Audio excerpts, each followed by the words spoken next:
Olá a todos e bem-vindos de volta. Hoje estamos recebendo Dmitry Polyansky, primeiro vice-representante permanente da Federação Russa nas Nações Unidas, para falar um pouco sobre o estado das relações entre a Rússia e os Estados Unidos.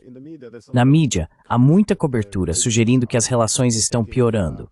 Nunca se sabe até que ponto isso é encenação ou se é real.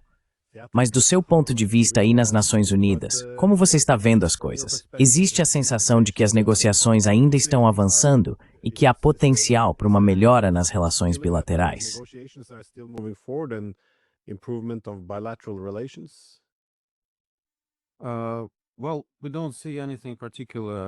Bem, não vemos nada de particular se desenvolvendo aqui na ONU.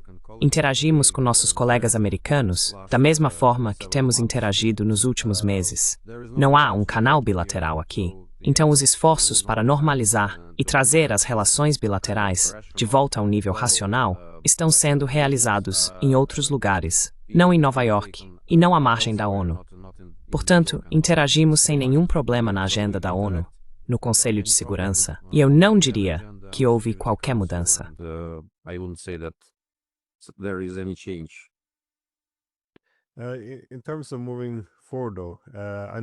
Em termos de avançar, porém, sei que as negociações assumem um formato diferente. Mas inicialmente, quando o governo Trump assumiu, ouvimos especialistas falarem sobre paz na Ucrânia, o que exigiria restaurar a neutralidade da Ucrânia e aceitar certas concessões territoriais.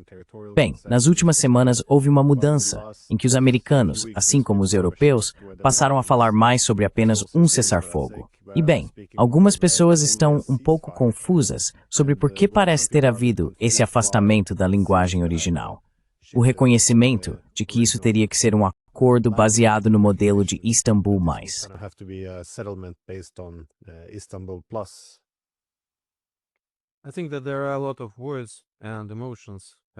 Acho que há muitas palavras e emoções em torno dessas negociações em Istambul. Mas o mais importante é que agora realizamos a terceira rodada dessas negociações. Então, o processo está em andamento. Existem resultados humanitários concretos dessas negociações. Você sabe que houve uma troca de prisioneiros, houve uma troca de corpos. O trabalho está em andamento em relação à lista de crianças que a Ucrânia nos entregou na última rodada e trouxemos a resposta durante esta rodada.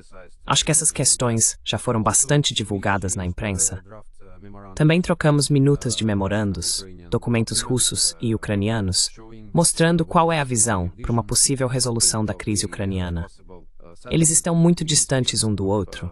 Essa é a realidade. Mas é apenas o início do processo de negociação. E estamos apostando nisso.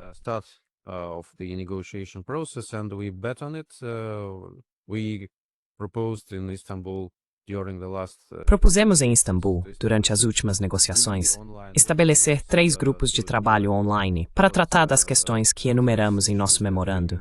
E esperamos que o lado ucraniano aceite isso, pelo menos. Achamos que este é o único formato viável no momento para avançar em direção à paz. Todo o resto é especulação. Sei que há muitas partes, muitos países, que não estão satisfeitos nem mesmo com o fato de as negociações estarem ocorrendo. Mas, quando organizamos a primeira rodada, também estávamos agindo em conformidade com a visão que o presidente Trump expressou após ser eleito, dizendo que é necessário haver negociações diretas entre Rússia e Ucrânia.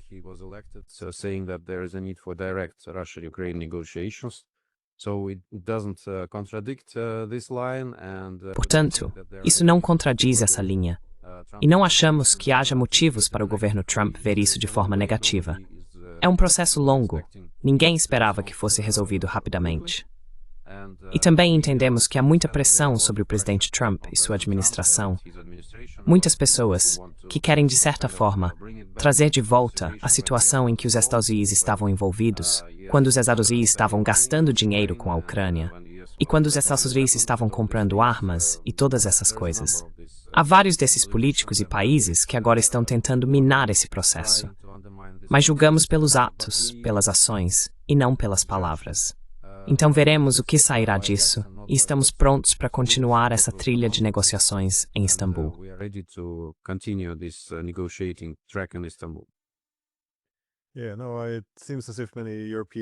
Sim, não. Parece que muitos governos europeus, especialmente, estão.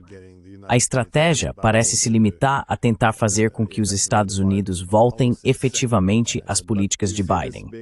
Mas você vê isso como uma possibilidade? Estou pensando no Trump fazendo aquele comentário sobre 50 dias, que em 50 dias esse seria o limite para chegar a um acordo, e você sabe, anunciando que novas armas serão enviadas e também impondo mais sanções. Mas, dado o número de sanções que já foram impostas à Rússia e a diversificação da Rússia, as sanções são algo com que a Rússia se preocupa ou não é algo tão abrangente assim?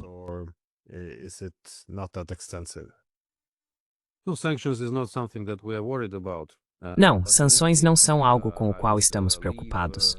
Mas, de qualquer forma, eu deixaria esse assunto específico a critério dos dois presidentes, porque eles estão em contato e têm conversas telefônicas uma vez por mês. Então, acredito que existe uma química especial nessas conversas, e eu não ousaria comentar sobre essas questões. Prefiro deixar que as administrações presidenciais e os próprios presidentes façam uma avaliação dessas declarações.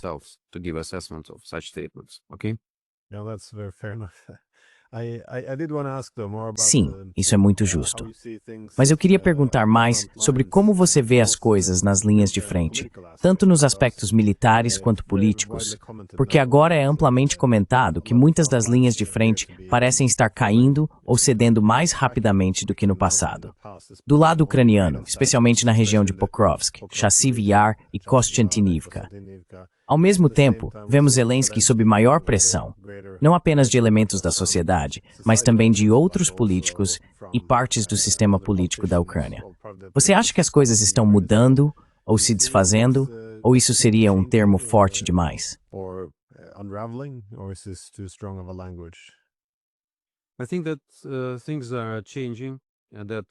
Acho que as coisas estão mudando e que as frentes do lado ucraniano estão desmoronando.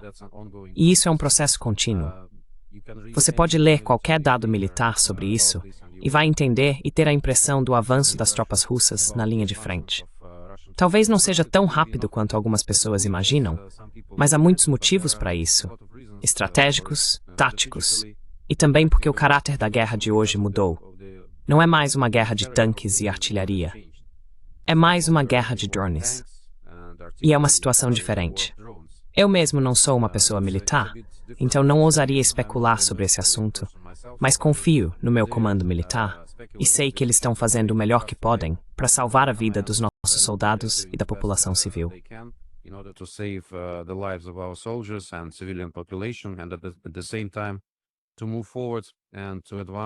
E, ao mesmo tempo, avançar e promover os objetivos da nossa operação militar especial. Mas há também mais um fator que você deve levar em consideração. Tentei destacar a importância desse fator durante a reunião de hoje do Conselho de Segurança, que foi convocada pelos países ocidentais. O fato é que, para ser franco, os ucranianos não querem lutar porque realmente não veem necessidade. A maioria da população não vê motivo para lutar pelos interesses geopolíticos do Ocidente, para lutar por esse regime corrupto que absolutamente não pensa nos interesses da Ucrânia.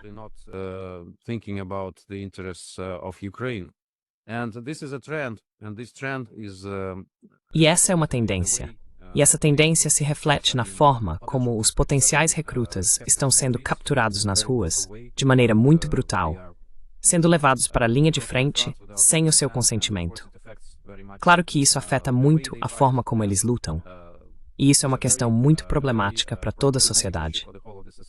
É difícil imaginar como essa situação pode mudar, dado o fato de que o regime de Kiev não oferece nenhuma alternativa, não participa de negociações significativas e não reconhece a necessidade de respeitar os direitos da população de língua russa, por exemplo. Continua sua campanha de propaganda contra a Rússia, que já não conquista mais os corações dos ucranianos.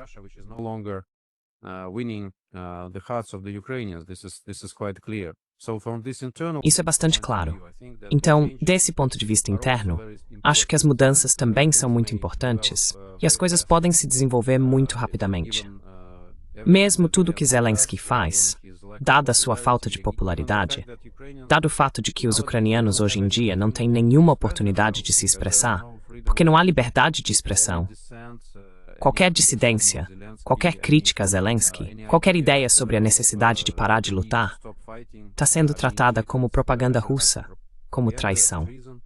Hoje também destaquei no Conselho de Segurança uma carta que todos nós recebemos, todos os membros do Conselho de Segurança, há algumas semanas, de vários presos políticos.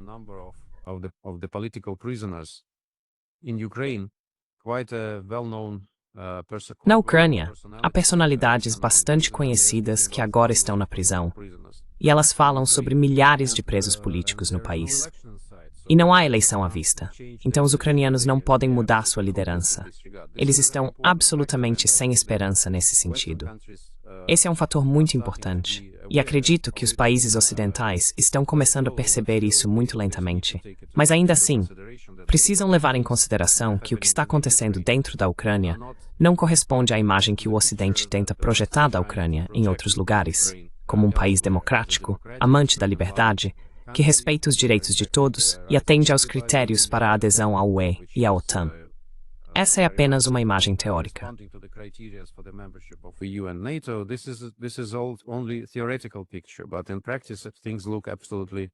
Mas na prática, as coisas são completamente diferentes. E é muito difícil não percebê-las.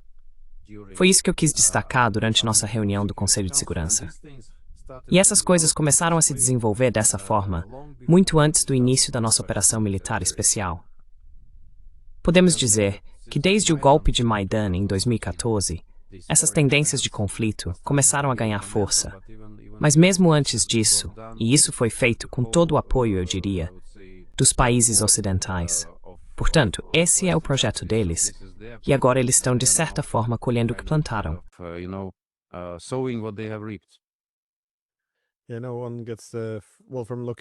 Sim, agora, ao observar os canais ucranianos no Telegram, tem-se a impressão de que o moral está caindo e há mais críticas agora direcionadas ao Zelensky e ao seu governo. Mas também vemos pessoas como Yulia Tymoshenko criticando os europeus, especialmente a Alemanha, por usarem os ucranianos como bucha de canhão. E isso é... Eu disse, colhendo o que plantaram, desculpe. Usei essa expressão, sim. Bem, é interessante. Eu estava me perguntando como o relacionamento está mudando agora entre a Rússia e a Europa, porque no passado, na Rússia, eles costumavam considerar a UE como a boa Europa, o bom Ocidente, enquanto a OTAN era o mau Ocidente. Mas hoje em dia, as relações entre a Rússia e a Europa parecem estar muito piores, inclusive do que com os americanos, especialmente a Alemanha, que se destaca. E eu só queria perguntar, o que isso significa para qualquer possível acordo em que a Ucrânia possa eventualmente entrar na OEM? Porque no passado, não parecia que a Rússia se importava muito.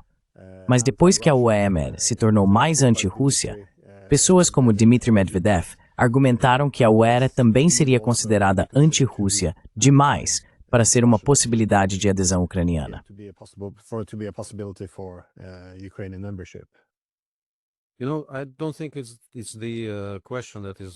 Sabe, não acho que a questão de se, como e quando a Ucrânia pode se tornar membro da UE esteja agora no topo da agenda. Mas preciso observar uma coisa. A UE mudou muito ao longo desses anos. E a UE se tornou muito mais militarizada. Então uma coisa era quando falávamos de um bloco econômico e político que não tinha um componente militar sério, e por isso se distinguia da OTAN. Mas o que vemos agora é que não há grande diferença entre a UE e a OTAN. Os países estão começando a se militarizar.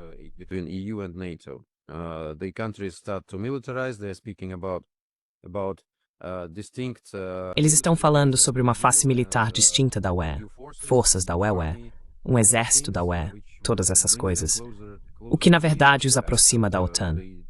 E o grau de russofobia é mais ou menos o mesmo, e os países também são mais ou menos os mesmos. Portanto, nós, é claro, levaremos esse fator em consideração no futuro. E esse é um grande erro estratégico da Europa, pois está planejando estrategicamente um sistema de defesa que seria contra a Rússia, quando a única opção viável seria construir um sistema de segurança que incluísse a Rússia, englobasse a Rússia e compartilhasse a responsabilidade e os interesses tanto da Rússia quanto dos Estados europeus. and European states, and this was possible, and this still remains possible. But Isso foi possível, e isso ainda continua sendo possível. Mas a lógica agora mudou muito, a ponto de a Rússia estar sendo retratada como inimiga da Europa, da OTAN, da UE. É muito decepcionante que as gerações mais jovens de europeus estejam agora crescendo nesse clima histérico de russofobia, com a Rússia sendo apresentada como inimiga.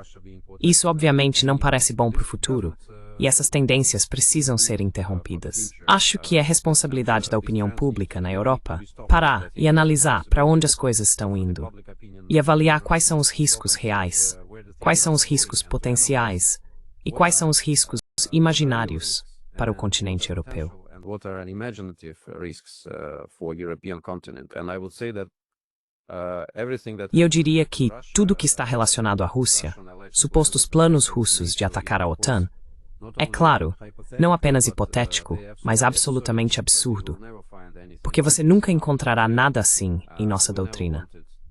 Nunca quisemos fazer nada na Ucrânia, e fizemos várias tentativas de destacar nossas preocupações, nossas posições. Quando não fomos ouvidos e não nos deixaram outra escolha, então tivemos que iniciar nossa operação militar especial. Mas fizemos todos os esforços possíveis para evitar esse tipo de cenário. Portanto, essa é uma lição que a Europa, claro, precisa aprender, e esperamos que isso aconteça em um futuro próximo.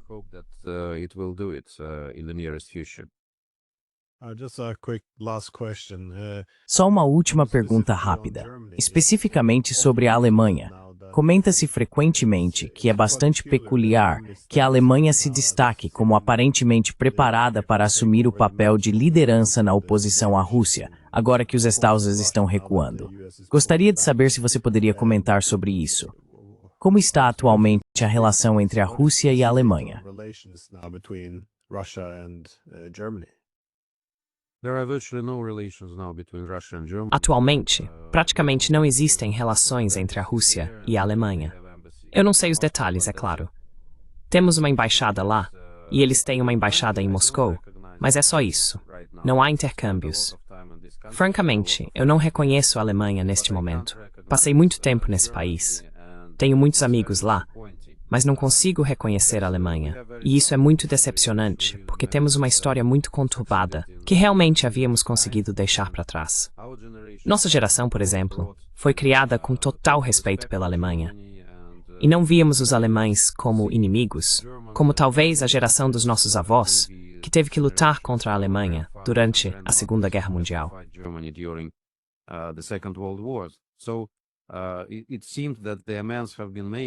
Então parecia que as demandas deles haviam sido atendidas. E o alemão era, acho eu, talvez a segunda língua estrangeira mais popular no meu país depois do inglês. Mas as coisas mudaram. E não porque nós mudamos essas coisas. É por causa da Alemanha. De repente vemos esse tipo de, russofobia escancarada, e parece que a maioria dos políticos alemães simplesmente perdeu o juízo, sem falar que esqueceram as lições da história. Então é muito difícil e doloroso comentar sobre o que a Alemanha se tornou. Não sei se ela vai recuperar o bom senso ou não. Cabe também aos vizinhos da Alemanha entender o que esse tipo de tendência e transformação pode significar para a Europa.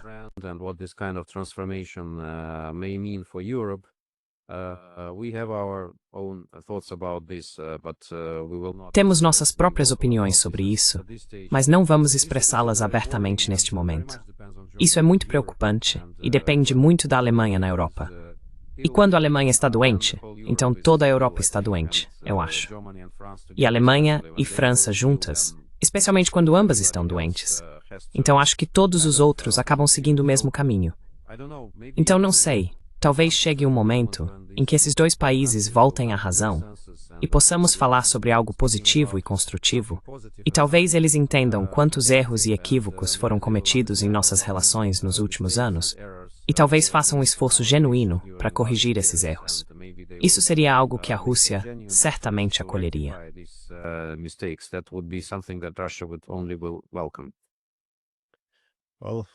Bem, sei que você estava ocupado entrando e saindo de reuniões do Conselho de Segurança, então agradeço por tirar um tempo. Então, mais uma vez, obrigado. Obrigado, Glenn. Thanks again. Thank you, Glenn.